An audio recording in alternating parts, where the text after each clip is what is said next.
We begin a new series this morning. It's rooted in the book of Psalms.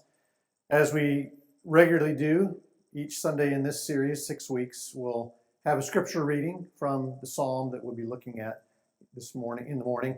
And then we'll also accompany it during this series with a musical rendition by a group called Poor Bishop Hooper, words drawn directly from the psalm, providing us just another opportunity to sort of sit and meditate in the words of the psalm.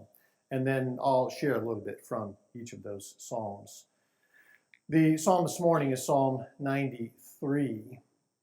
Psalm 93 is one of a group of psalms in what we call the book of Psalms in our Bibles. What we have is not just a random collection of poems or hymns. What we have is a very intentional collection of groupings of psalms. There are different kinds of psalms. What we'll explore in this series, beginning this morning, are some of the enthronement psalms. The enthronement psalms are the ones that explicitly say somewhere in the psalm, God reigns. Say that out loud with me. God reigns. But does he?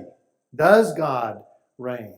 And that's the rub that these enthronement psalms seek to help us process together.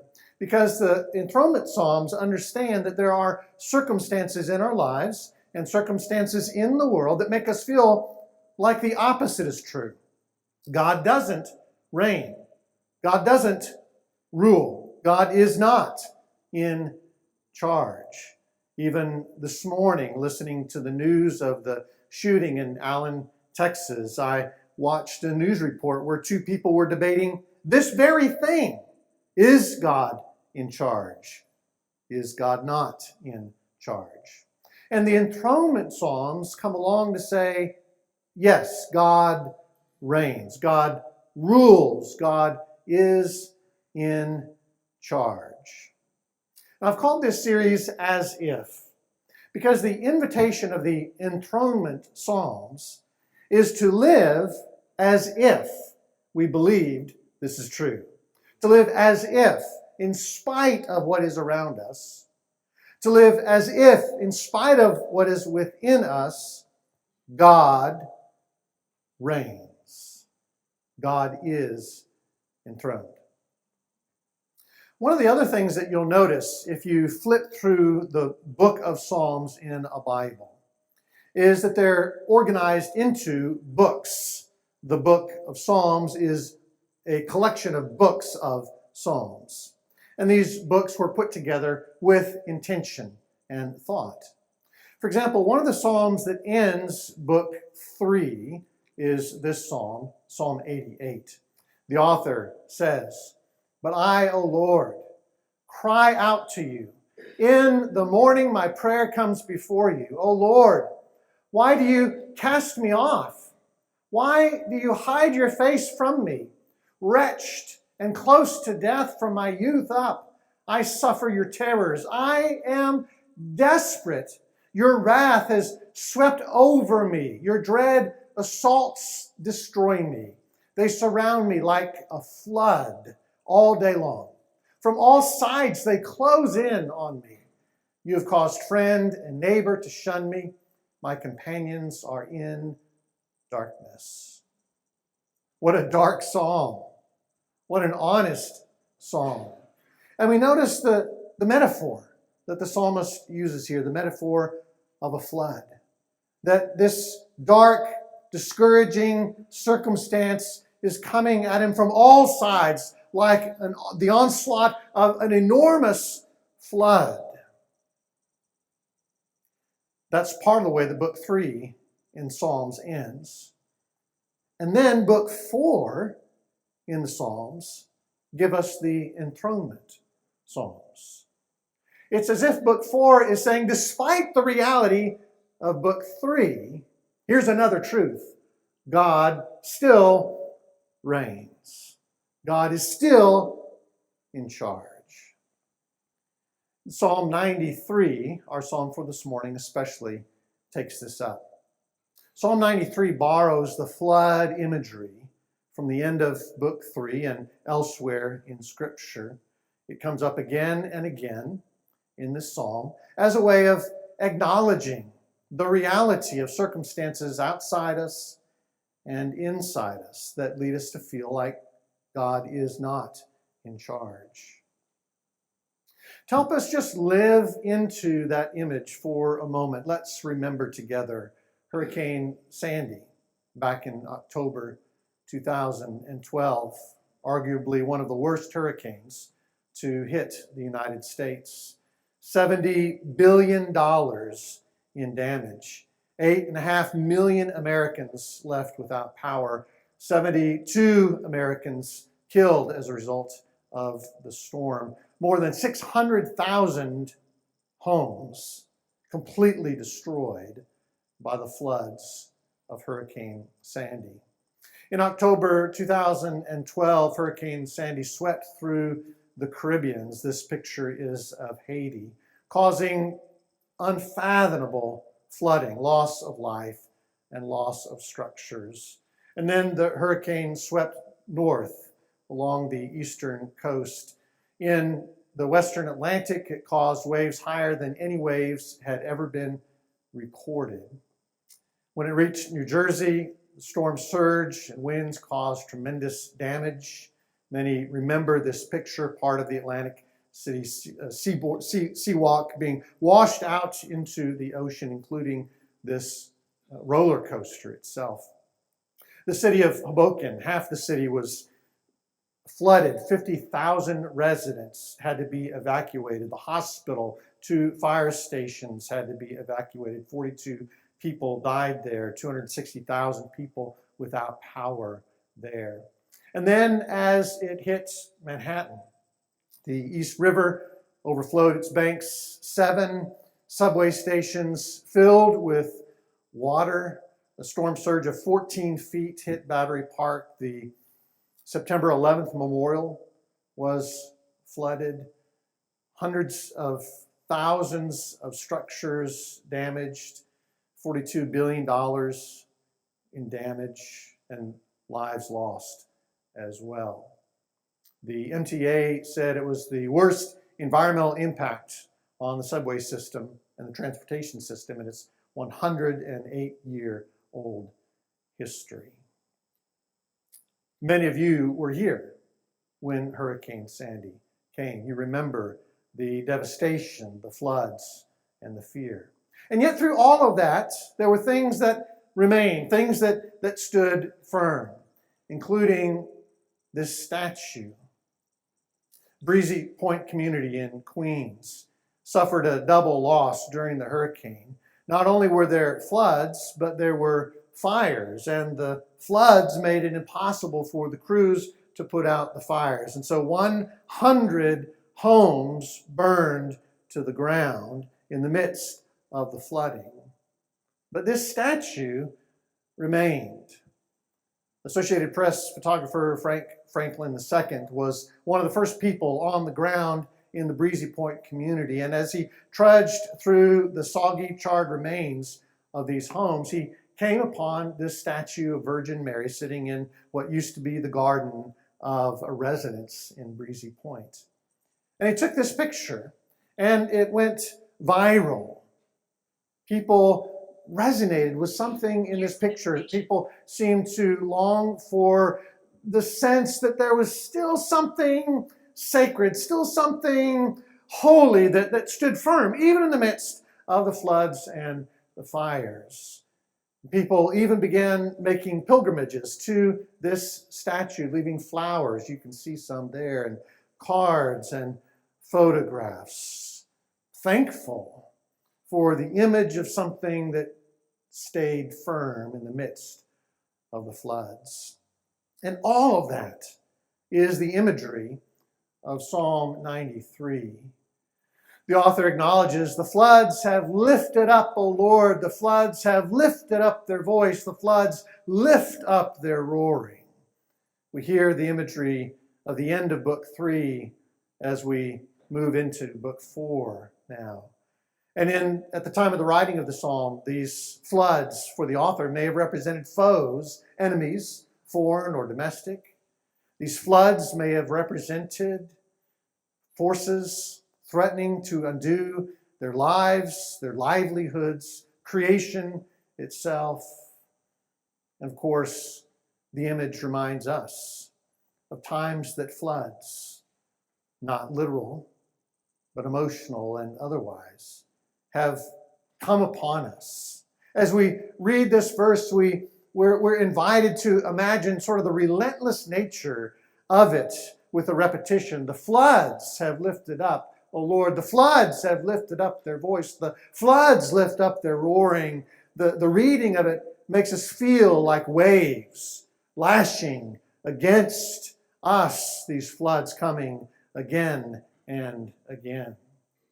And this part of the psalm is inviting us to answer this question. What floods have lifted up their voice in your life recently? And what's been your response to those floods?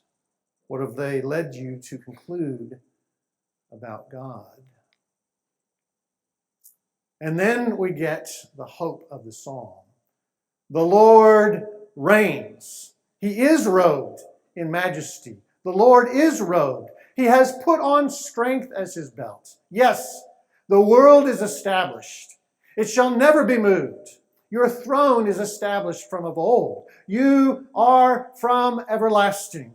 Mightier than the thunders of many waters, mightier than the waves of the sea, the Lord on high is mighty. The author wants us to know, in spite of the floods, the Lord reigns. In spite of the floods, he is robed in majesty. In spite of the floods, he has put on strength as his belts. In spite of the floods, the world is established. And in spite of the floods, his throne is established from of old. 3 times he ends that thought, matching the threefold lashing of the waves of the floods upon us. Mightier than the thunders of the water, mightier than the waves of the sea. The Lord on high is mighty. The threefold crashing of the waves against us is now replaced with this threefold declaration, essentially saying, the Lord reigns, the Lord reigns, the Lord reigns. And we notice that language in the middle of this quote here in verse 2, your throne is established from of old. You are from everlasting. It's the author saying, yes, even in the fires and the floods, there are things that stand firm. And let me tell you what that is. It is God's throne. God's throne, he says, is from everlasting. You can look backwards for eternity and constantly see one thing fixed: the throne of God. His reign was there forever before these floods came. And his reign remains established even after these floods are gone. It makes me think of that schist bedrock foundation underneath Manhattan. It's that gray area there. It's that bedrock foundation that's allowed architects and engineers to ground and build some of the most remarkable buildings in the world. And that bedrock foundation has existed for billions of years. It was there from of old. It almost feels like it is from everlasting. It was there long before Hurricane Sandy swept up the East Coast. And while Hurricane Sandy did tremendous damage above ground, loss of structure and life, Hurricane Sandy did absolutely nothing to that bedrock foundation. Not an inch was lost. Not a centimeter was moved. That foundation remained fixed. And that's what the author is telling us about the throne of God. It doesn't matter how often these floods lift up their voices. It doesn't matter how loud they lift up their roaring, because God's foundation is of old. It is from everlasting. God's reign existed long before any of these floods ever reached your life or your heart. And God's throne remains long after those floods recede. And so the author says, join me in saying this out loud. Mightier than the thunders of many waters, mightier than the waves of the sea, the Lord on high is mighty. I was talking 2 weeks ago with a young man named Elias. He's from Colombia. All of his family and friends live in Colombia and Venezuela. He lives in Norwalk with his wife and their young child. And he was talking about just how difficult life has been as a newcomer to this country. There are a myriad of cultural issues and challenges. There are deep financial struggles. Even now, they're looking for a new place to live and struggling to find one, having to bring in a stranger, a renter, just to help pay the rent on their current place. And a number of different challenges. But as he was sharing those challenges with me, he said, but I have peace. How do you have peace? I asked him. And this is what he said. I have peace because I believe that there is a God who is in charge. And that's where the psalm is trying to bring us, to a state of peace. To believe that no matter what struggles face you, spiritual or human, there is still a God who is in charge. He is mighty, he is mighty, he is mighty. The Lord on high is mighty. And we can live as if that is true. And when we do, we can have peace.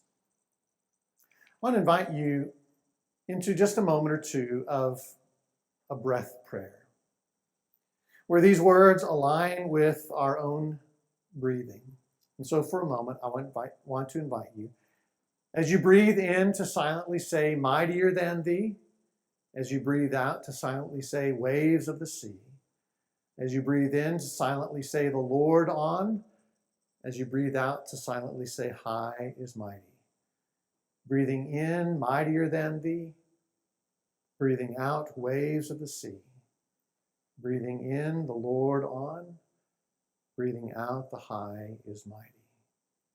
Take just a moment to continue that practice and feel the peace of the Lord on high.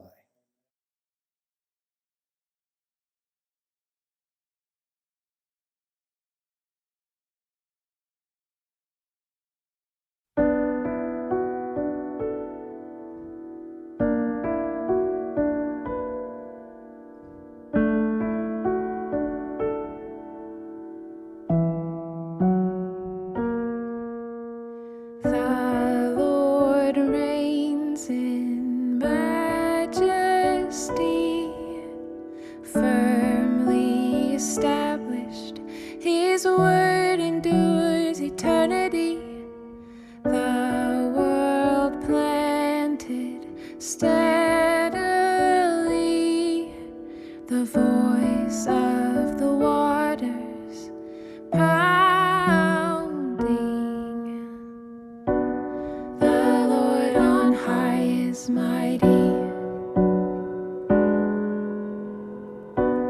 The Lord on high is mighty.